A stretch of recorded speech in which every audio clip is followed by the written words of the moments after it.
Continuamos en Paneo Semanal por Sol 106.5 FM. También en YouTube, en nuestro canal Paneo Semanal y en nuestras redes sociales Paneo Semanal.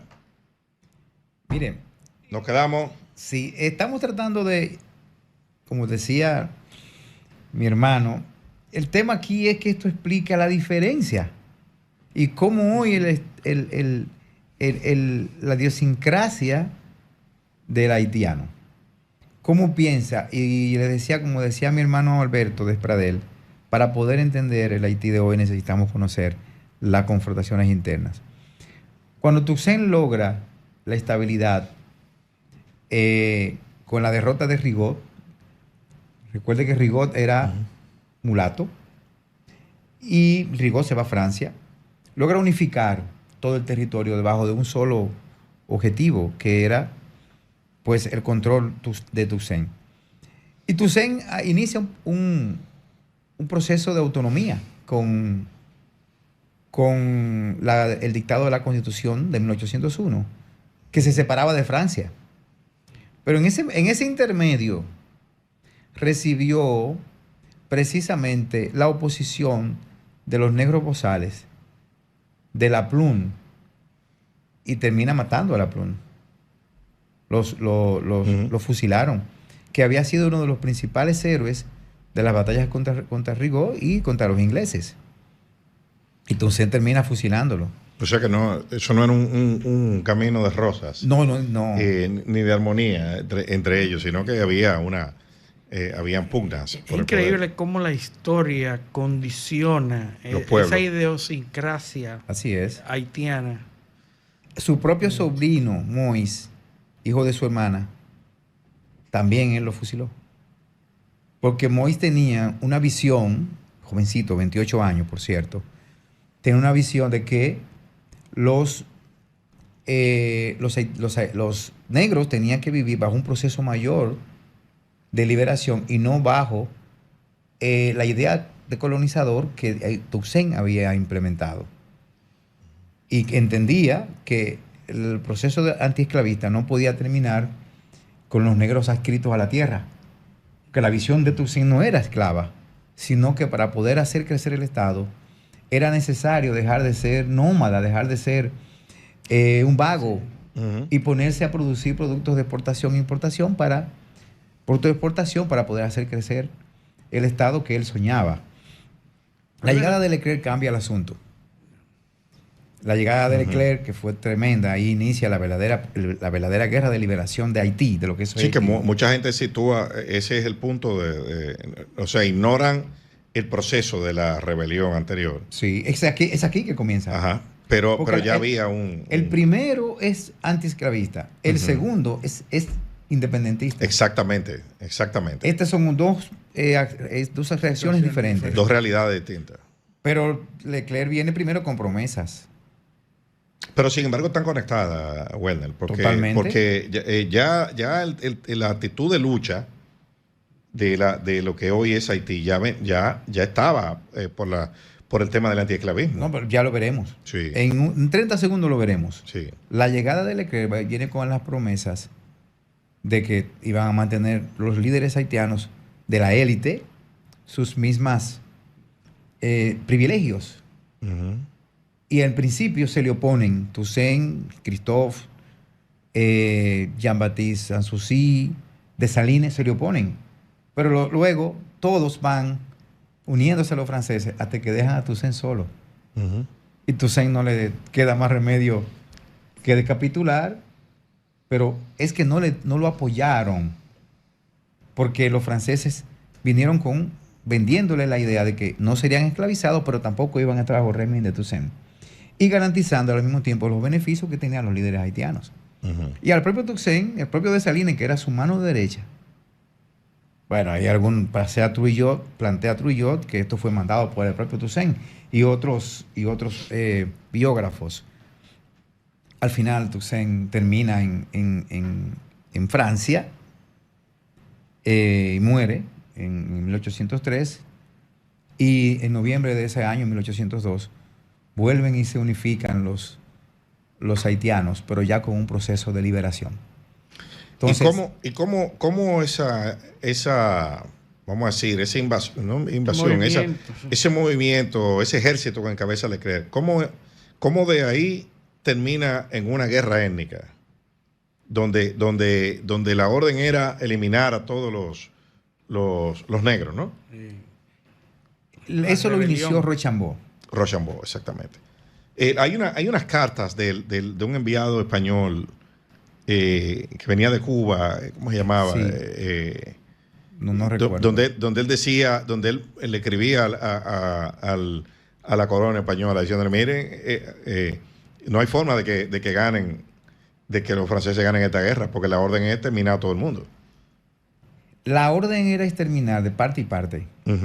Porque se convirtió en una guerra de exterminio total. Sí, pero eran 500,000 negros contra ¿cuánto? ¿Sabes cuántos negros murieron en la guerra? ¿Cuánto?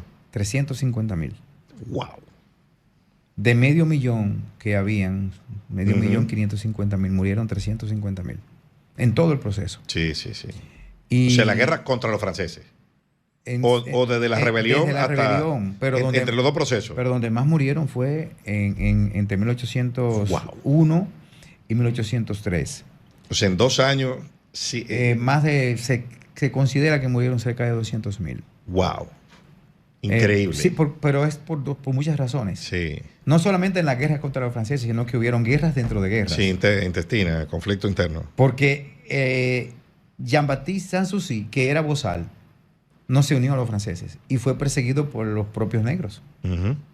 Luego hacen la alianza y termina siendo fusilado por Henry Christophe como parte. ¿Y cuántos franceses? Porque fue el ejército... 75,000 aproximadamente. Porque el ejército de Leclerc tenía ¿cuánto? Como 40,000. 40,000 aproximadamente. Wow.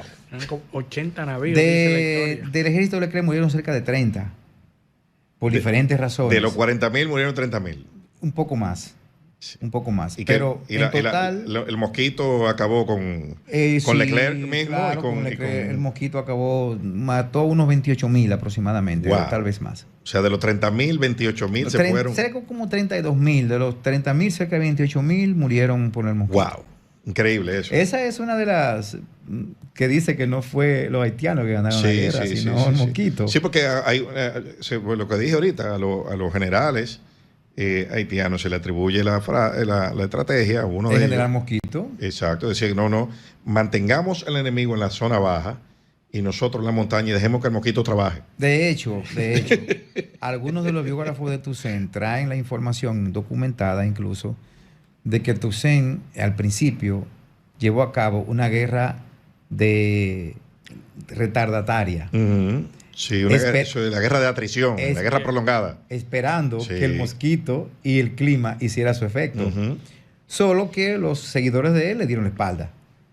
Cuando Dessalines y los demás, Christophe, lo traicionan, no le queda más remedio. Pero Toussaint utilizó muchas estrategias. Él tenía varios lugares donde había armas y demás. Y se movía. Ahí es maravilloso leer la biografía de cómo operaba Toussaint. Porque es un tema tabú aquí, ¿tú sabes? Porque él sabía, sí, pero hay que leerlo. Sí, pero es un tema tabú. Aquí hay gente que no quiere que eso se enseñe en las escuelas. Lo que pasa es que Toussaint sabía muy bien todos los enemigos que tenía internos y tenía que moverse y mantenerse con sus seguidores principales, algunos franceses. Sí, porque habían blancos. Sí, habían blancos. Había blancos, incluso de los blancos que trajeron, de los soldados que trajeron, se quedaron, se desertaron, claro, se quedaron en la isla. Finalmente, la muerte de Toussaint y la prisión de Toussaint, que se produjo en mayo, junio del 1802. Luego la unificación de todos los generales negros y los mulatos, el caso de Pétion. Termina la guerra. Ahora, fue una guerra atroz. Atroz. O sea, estamos hablando de que se ahorcaban mutuamente. Se conoce que Rochambeau solo en un día ahogó cerca de 1,500 hombres en la bahía de Cabo Haitiano. Los negros ahorcaban. Dessalines aserraba literalmente a los prisioneros franceses. Increíble. El terror, utilizando el terror. El terror, claro, pero era de parte y parte. Fue una respuesta a respuesta. Y se considera, y de allí esa exclusión del blanco, de todo este fenómeno, de toda esta participación, porque fue una guerra terrible. O sea, lo que conocemos de la guerra, una guerra muy poco repetida. Ahora bien. La independencia de aquí fue una mano de bingo. No, eso fue. al lado de eso. Una chercha. Al lado de eso. En comparación. Sí. La batalla de Dios mío. De Berthier. De Berthier es un ejemplo de valor y de cómo se enfrentaban en la lucha. Ya aquí volvemos a la lucha antiesclavista, porque ya se había iniciado el proceso de esclavitud de nuevo. Finalmente. Que es una efeméride en Haití. Es una efeméride. Es una de las fiestas más grandes que hay. Es que cierra la batalla decisiva. Batalla decisiva del proceso de esclavitud. Sí, del proceso de liberación haitiano. 19 de noviembre de 1803. Es una de las fiestas más importantes en Haití, la batalla de Berthier. Así es. Y es una batalla, Lemonnier de la Fox se la pondera, es tremenda batalla. Muy Capua al Amor, que su nombre dice lo que significa, el general Capua al Amor, Capó es la muerte. Sí. Es muy conocido por su accionar. El tema aquí es cómo entonces inicia un proceso de que Haití prácticamente se crea como nación, pero se autoaísla y es aislada. Sí, porque hay una negación, hay una corriente negacionista de lo que pasó en Haití, y eso se entiende, porque es que amenazaba la estructura económica de los imperios. América entera y Europa. Claro, porque había esclavitud en todas partes. Pero Así Haití es. también negó la posesión de tierras a los blancos. Claro, ese es un mecanismo de defensa. Claro, tenía que cerrarse. Se cerró al mundo porque realmente lo que habían vivido con la presencia francesa había sido de olvidar. Entonces, y eso le ha costado mucho a Haití todavía. Hasta hoy. Hasta hoy. Ese claro. Cerrarse al resto del mundo, sumado a ese faccionalismo que nosotros acabamos de describir ahí, es lo que define la sociedad haitiana hoy en día. Así, por lo menos durante Dessalines.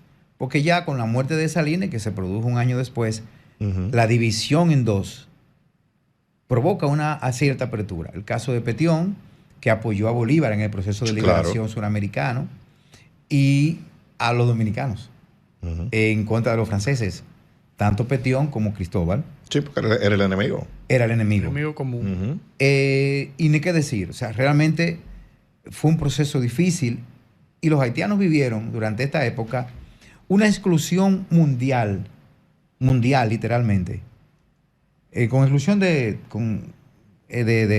Occidente, digo de Oriente, ¿verdad? Que de la zona de Asia, que no tenía nada que ver, pero Europa y América excluyó a Haití, no lo reconocieron. Sí. Todavía imagínate, yo siempre digo que era increíble, es como los esclavos no eran personas en el derecho, eran objetos, propiedades. Es como que tus objetos se rebelen contra ti. Exacto. Sí, como que tú tengas un ganado, tú tienes 200 y el ganado te ataque. Y adquiera derechos. Sí. Ese era el concepto en esa época. Mucha gente... Lo que pasa es que el negro era visto como lo que usted señala, un objeto. Exacto. Y el tratamiento jurídico era de propiedad. Era de propiedad. Y los problemas de los esclavos se trataba con derecho de propiedad. Sí. No de personas. Ese concepto, yo sé que estamos terminando, pero ese concepto no era haitiano. No era de la parte francesa. No. Existió aquí. Claro. Porque... aquí en la parte española. Y te propongo que ese sea el tema del próximo. Sí, yo le dije, no iba a dar el tiempo. ¿Qué estaban haciendo? ¿Qué pensaban los españoles? Era para allá que eso se estaba dando. Exacto. Mientras esto se estaba dando, ¿cómo los españoles manejaban eso? Porque nosotros somos un producto de eso y del pensamiento español. Claro que sí. Y ahí, esa mezcla es lo que trae la independencia, el pensamiento racial que primó la independencia y luego la restauración de la República Dominicana. Mucha gente sitúa la indemnización de los 150 millones de francos en oro como la causa de la desgracia económica de Haití. Y eso es simplista. Sí. Sería muy simplista, pero porque realmente hay muchas razones. Y si nos ponemos a ver el proceso evolutivo de la economía haitiana, vamos a ir viendo cómo fue decayendo con el paso de los años. Claro, por la destrucción de los medios de producción. Claro, pero y la falta de producción. Pero eso lo vamos a ver porque Werner lo vamos a tener aquí como... ¿Cuántas semanas le quedan al año? Como 30 semanas. Entonces, eso, tenemos 30 chances. 30 chances. Bueno, agradecerles a nuestros oyentes su sintonía este sábado y pedirles que con el favor de Dios nos acompañen el próximo sábado en otra edición de Paneo Semanal. Hasta entonces. Un paneo con habilidad.